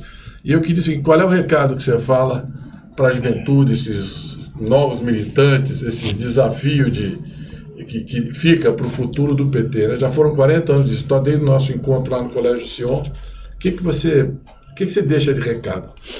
Por que um partido? Tanta gente questionando a ideia dos partidos políticos. No Brasil, a pulverização partidária. Então, por que o PT? Por que um partido político?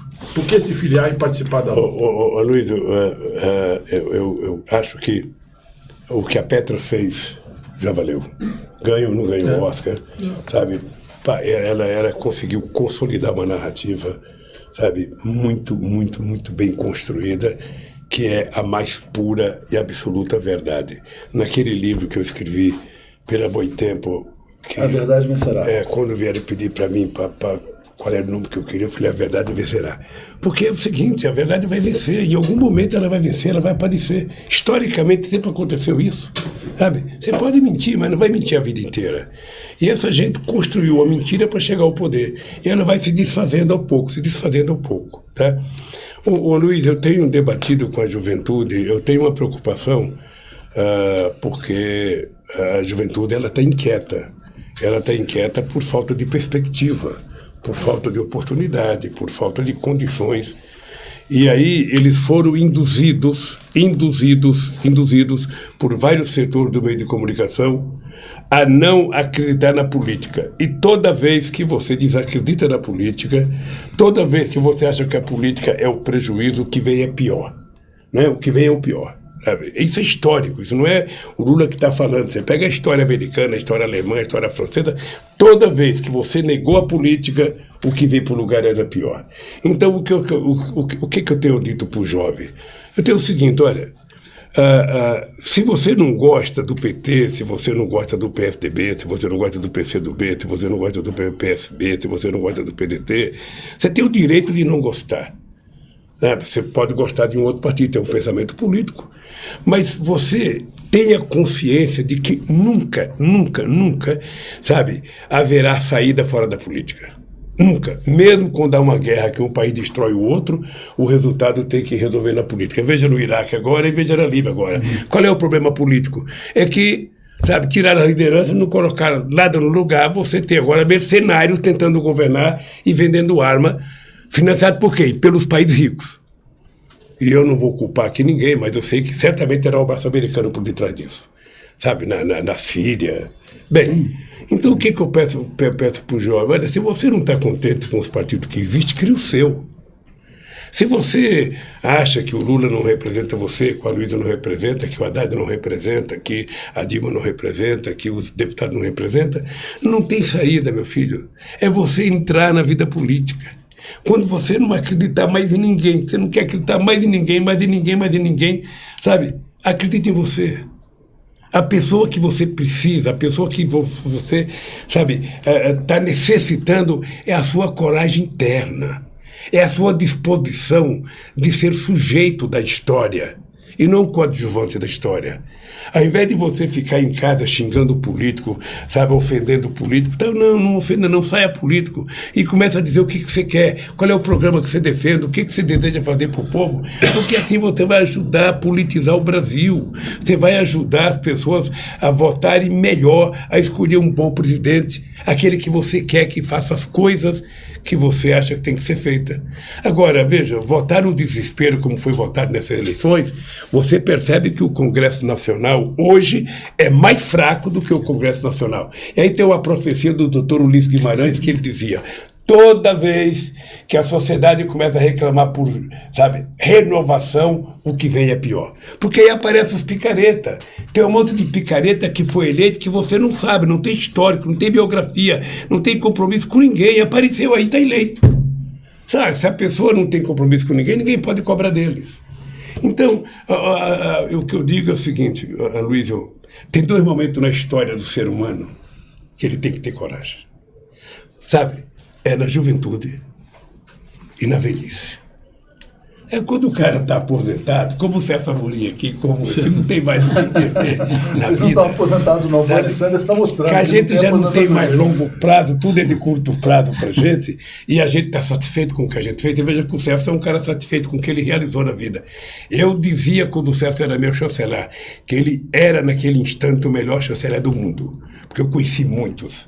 Foram muitas viagens e eu sabia do papel do Celso. E você sabe que para mim escolher o Celso foi engraçado. Eu não vou contar toda a verdade não, mas eu tive 3 embaixadores que foram no meu comitê para eu escolher. Pode ficar tranquilo que eu não vou dizer a verdade não. Eu vou só contar uma parte da verdade. Mas a verdade Não é será. não Aí, só o embaixador, Celso- tinha outros também que você mandou, por exemplo, ir Não, pro tinha Rio muitos que para foram lá dizer atrás que de não mim, seria. tinha muita Eu gente. fui lá pagar o Teve desgaste. embaixador que virou meu amigo de última hora. Tinha uns que levavam livro do Clinton para me ver, lista do Rudo. São seus amigos ainda? Hein? São seus Não. amigos, né? Não. Aí, Não. chega o Celso Amorim. O Marco Aurélio leva o Celso. Chega lá, o Celso todo humilde. Eu comecei a conversar com o Celso. Eu falei, porra, esse cara é igual a mim. Eu acho que vai ser esse que eu vou escolher. E escolhi o Celso e foi uma dádiva. Então, querido Aloysio Mercadante, querido Celso, querida Tuxo, olha, quando a gente é jovem, a gente tem tudo para brigar, porque você não tem família que depende de você, você tem energia pra cacete, sabe, a tesão tá na ponta da língua, você pode fazer as coisas que você quiser. Quando você está aposentado, você também pode ter uma faixa secada, que tem família, tem filhos, sabe, se paga o aluguel, você fica mais cauteloso, você não quer perder seu emprego e tal. Então, gente, olha, não tem terceira via. Ou a gente luta, ou a gente briga e constrói o país que nós queremos, ou a gente vai ficar sentado tomando Coca-Cola ou cerveja, falando mal de quem está governando. No dia da eleição, a cabeça do povo, majoritariamente, com culpa ou sem culpa, votou no Bolsonaro. Esse cidadão tem que parar de brincar e governar esse país. É isso que ele tem que fazer. E o PT não tem que ficar torcendo para dar um golpe todo dia, porque eu sou contra o impeachment, sabe, sem crime de responsabilidade. Nós temos que fazer oposição. O papel da oposição é fazer oposição, é criticar, é propor, é ir para a rua conversar com o povo, é ir para a favela conversar com o povo, é ir para a porta de fábrica, para a porta de banco. Esse é o papel do PT. De vez em quando faz crítica, mas o PT faz muita oposição. Por que ninguém vai dizer que o Partido Republicano faz oposição, o Partido SPD faz oposição, que o PSOE recebe oposição da direita? Porque é próprio da democracia. Quem está no governo tem que se preocupar em fazer uma boa oposição. E você que é jovem, você que percebeu que você poderia ter mais qualidade na universidade, no nosso governo, você que percebeu que era possível, e hoje, graças a Deus, a gente tem 51% de jovens na universidade entre negros e pardos, ou seja, o que é uma conquista do Brasil extraordinária. Eu ainda sonho ver, sabe, negro dentista, negro gerente de banco, negro advogado, negro médico, sabe? Que é a cara da sociedade. É a cara, não é? A sociedade Negro não é embaixador, negro general. A sociedade não é só de branco, de branco, não. A sociedade Banqueiro. a miscigenação nossa foi extraordinária. E negras. Então, gente, é o seguinte, não tem escapatória. Eu só queria que vocês soubessem o seguinte. Eu vou repetir aqui um chavão meu. Eu tenho 74 anos de idade. mas estou com energia de 30. A minha disposição de brigar, eu acho que você não tem a tua vontade que eu estou de brigar, sabe? Mas brigar com muita força. Eu estou vendo agora os sem terra sendo agredidos no Brasil inteiro, sendo chamado de vagabundo. Ou seja, esse cidadão não pensa, cidadão não tem, sabe, responsabilidade com esse país.